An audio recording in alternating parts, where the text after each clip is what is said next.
জামাতারা এত প্রেশার দিত, বাধ্য হতো আমাদের বেগম খালেদা জিয়া 4টি সিট ছেড়ে দিত।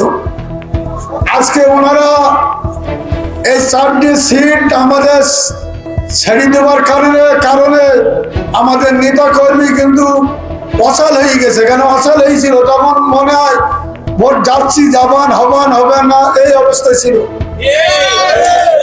আজকে জোটের তো আমরা বেরিয়ে আসি, দাবি বললাম লোক বুঝেছে যে জোটের তো বেরিয়ে যাওয়ার পরে কি অবস্থা সাতক্ষীরা জেলা হতে পারে নাকি।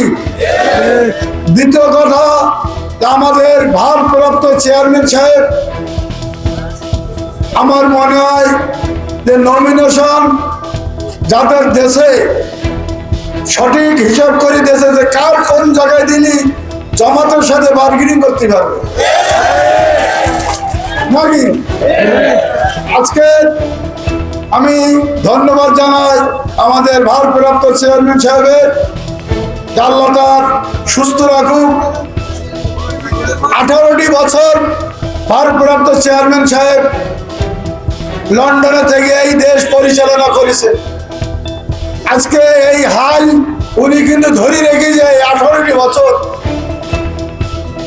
ওনার আপনারা দেখেছেন ছবিতে, ওনার যে নির্যাতন হয়েছে তত্ত্বাবধান সরকারের আমলে কল্পনার বাইরে।